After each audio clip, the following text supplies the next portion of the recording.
स्वागत है आपका हमारे क्लासेस स्वामी विवेकानंद क्लासेस, जिसका शॉर्ट फॉर्म है swag math science point by Anand sir.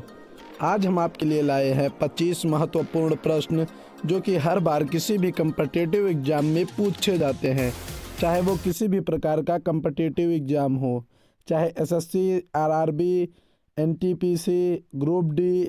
जो भी छात्र इन एग्ज़ामों को क्रॉस करना चाहते हैं वो हमारे ये 25 महत्वपूर्ण जीके के क्वेश्चन ज़रूर देखें। तो चलिए शुरू करते हैं।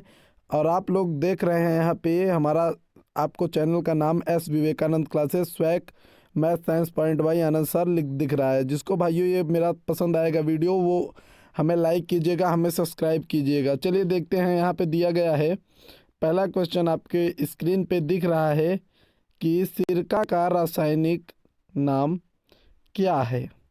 तो दोस्तों आप लोग देख रहे हैं कि सिरका का रासायनिक नाम क्या है।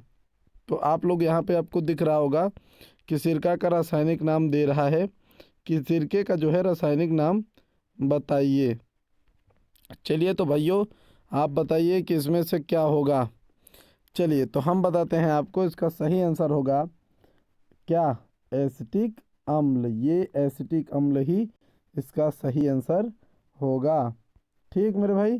चलिए दूसरा क्वेश्चन हमारा आता है कि किस विज्ञान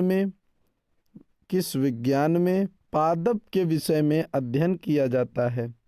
इसका मतलब है मेरे दोस्त कि ऐसा कौन सा विज्ञान है जहाँ पे हम लोग किसी भी पादप के विषय में पढ़ते हैं, तो वो विज्ञान हमारा वनस्पति विज्ञान होता है। ठीक, वो हमारा वनस्पति विज्ञान होता है। चलिए मेरे दोस्त, उसके बाद हमारा तीसरा क्वेश्चन आता है कि अष्टक नियम का प्रतिपादन किसने किया था। अष्टक नियम देखिए भाई लोग, वो नियम है जिसके कथन अनुसार हमारे न्यूलैंड वैज्ञानिक थे, उन्होंने बताया था कि एक नियम होता है अष्टक नियम, जिसके अनुसार हम अपने तत्वों को रख सकते हैं। ठीक, तो इसका सही आंसर आपको पता चल गया कि क्या होगा। तो एकदम सही मेरे दोस्त, इसका राइट आंसर यही होगा। ठीक, तो चलिए अब आप जान चुके हैं कि इसका राइट यही होगा। ठीक, न्यूलैंड। अब आता है आपका दूसरा क्वेश्चन कि आवर्त सारणी में कुल कितने प्रकृति में पाए जाने वाले तत्व हैं। ये जो आवर्त सारणी होती है, पीरियोडिक टेबल, ठीक, ये पीरियोडिक टेबल आपने देखा है 118 तत्व होते हैं इसमें टोटल। तो इसमें कितने तत्व होते हैं, ऐसे कितने तत्व होते हैं जो कि प्रकृति में पाए जाते हैं। तो ऐसे जो है आपके 94 तत्व होते हैं। ठीक, याद रखिएगा, ऐसे आपके 94 तत्व होते हैं। अब यहाँ पे अगला क्वेश्चन आ रहा है कि सबसे महंगी धातु कौन सी है। तो आपके ऑप्शन दिए हैं प्लेटिनम, सोना, कॉपर, जिरकोनियम। तो देखिए मेरे दोस्त, सबसे महंगी धातु अगर हम इन चारों में बात करें तो कुछ बच्चे कहेंगे प्लेटिनम होगी। नहीं बच्चों, प्लेटिनम पहले प्लेटिनम थी, पर इस समय हमारा क्या निकल के आ रहा है, सोना निकल के आ रहा है। और इस समय की सबसे महंगी धातु जो है हमारी, वो क्या है, वो हमारा क्या निकल के आएगा, किसी कोई बता सकता है जी? कोई किसी को भी पता अगर हो? हाँ, नहीं है। तो हमारा जो इस समय सबसे महंगी जो धातु है वो है पोलेडियम। ठीक, तो हमारा जो पोलेडियम धातु होता है वो सबसे महंगा।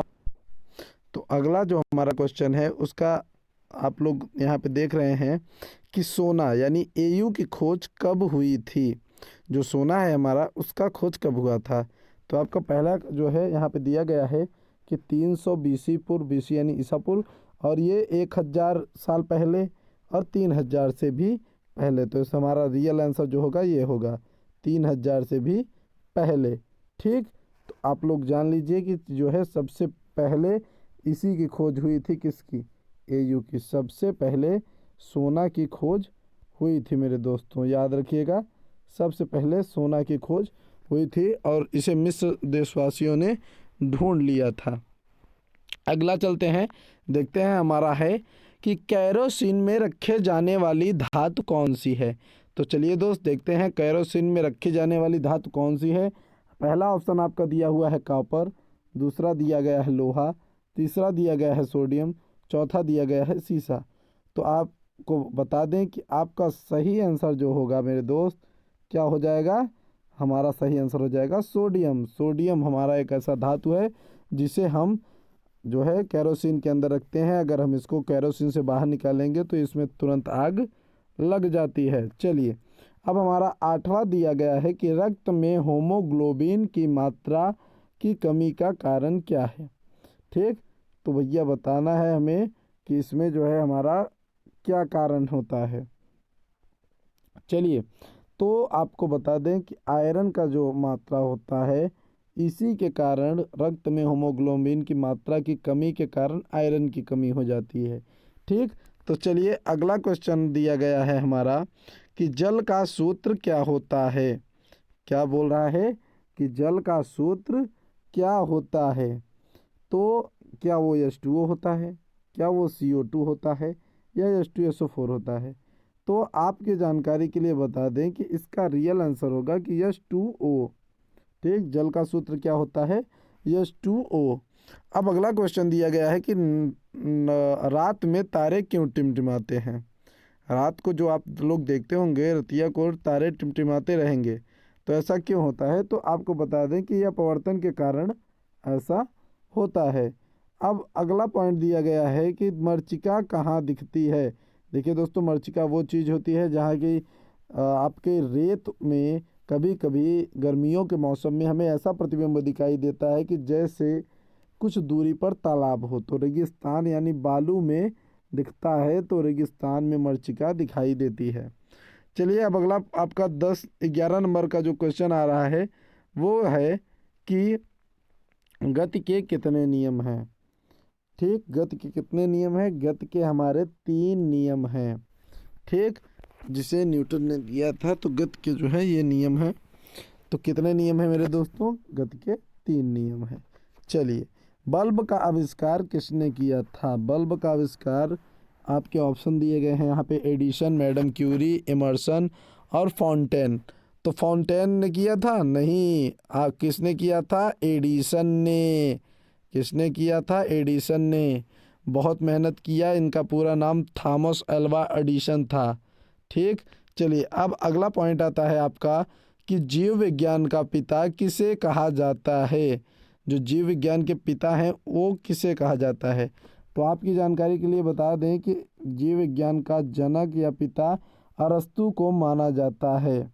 ठीक, अब अगला पॉइंट है हमारा कि वायुयान किसने बनाया था।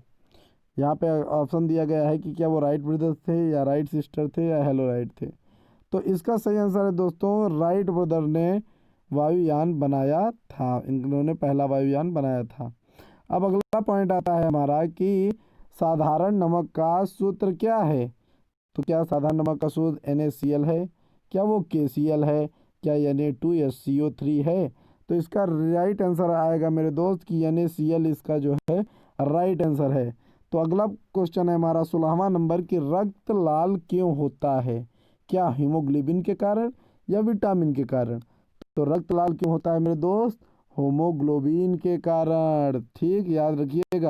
अब अगला पॉइंट है हमारा कि चलिए अगला पॉइंट है हमारा कि वैज्ञानिक आम का वैज्ञानिक नाम क्या है। क्या उसका नाम मैंगीफेरा इंडिका है, क्या आमोस इंडिका है, या मांगिलस है।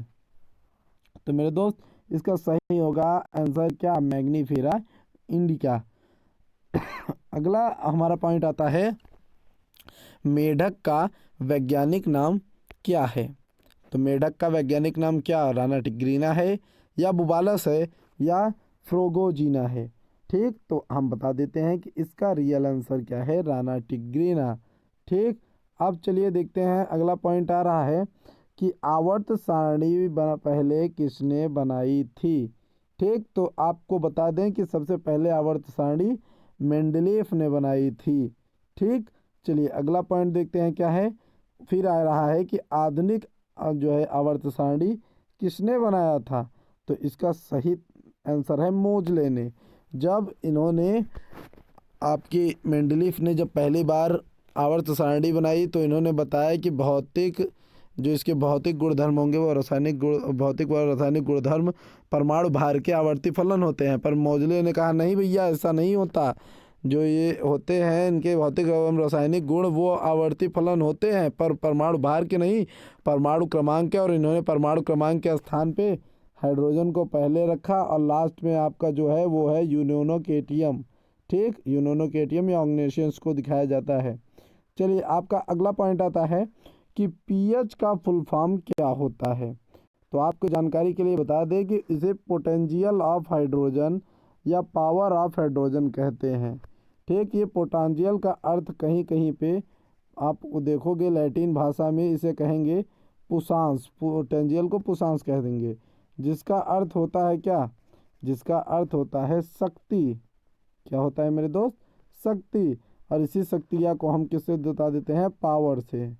ठीक, इसको हम बता देते हैं पावर से।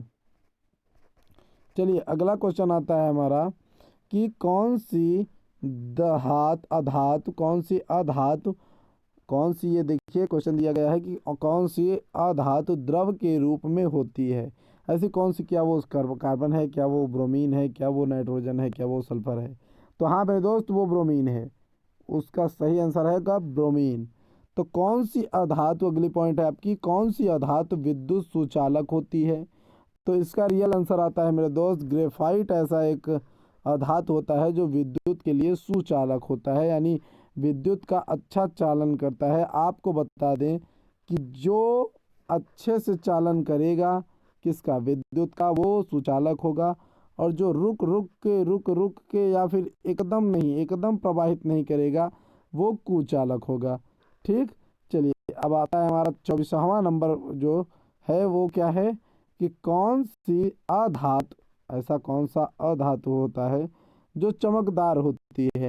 तो आपको बता दें कि आयोडीन एक ऐसा जो है अधातु होता है जिसमें चमक होती है। ठीक, अब अगला नंबर आपका है 25वां जो आ रहा है कि कौन सा धातु सामान्य ताप पर द्रव होता है। ऐसा कौन सा धातु है जो सामान्य ताप पर द्रव होता है। तो आपको बता दिया जाता है कि मरकरी एक ऐसा जो है धातु होता है जिसे हम Hg के रूप में जानते हैं। ठीक, और इसका हिंदी नाम पारा भी लेते हैं। तो ये जो है आपका एक ऐसा धातु होता है जो कि द्रविक रूप में उपस्थित रहता है। GS भाई Anand sir. Swag, like, comment, subscribe please. हमारा लोगों का चैनल आपको दिख ही रहा होगा, तो आपसे विनम्र अनुरोध है जितना हो सके उतना हमें लाइक, फॉलो सब कुछ प्रदान कीजिए। आप ही के भरोसे हम भी हैं। गुड बाय, थैंक यू, सब्बा खैर, बाय बाय।